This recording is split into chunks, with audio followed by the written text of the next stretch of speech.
Couple of minutes this evening should be in the schus for a full shleima of Shimon ben Penina Esther.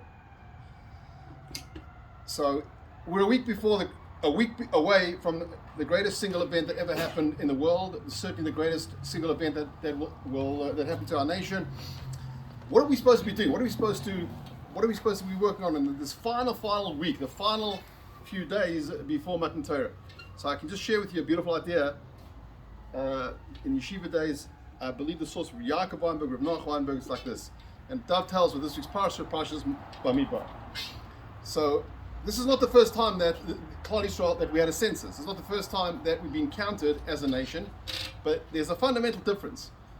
When we had a census before, it was done on a much more macro level, and it seems that this wasn't done at 100,000 feet. It was perhaps at 50,000 feet because the counting was in different cohorts based on the Shvatim. There's 12 Shvatim.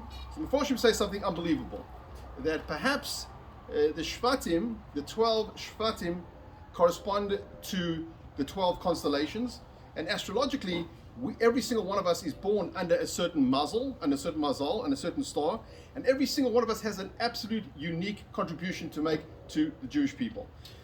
If you've ever seen people laning, and there's two ices touching each other, it's a puzzle Sefer Torah, because one of the things is every single one of us has an ice, an individual ice, which personifies the unique spiritual DNA of all of us.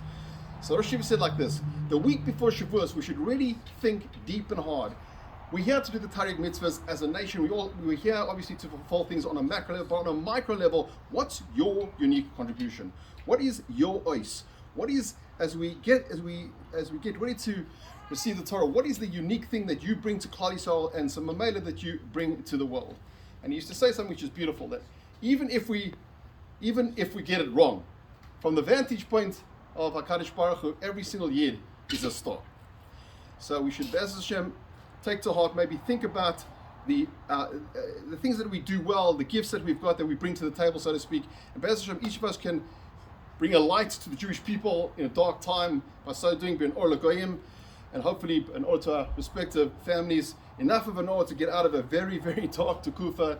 Be'ez Hashem, we should see the Beis HaMikdash in this new time, spring, Shavuos, soon in our days, a time of Besuras Tovos and Simchas.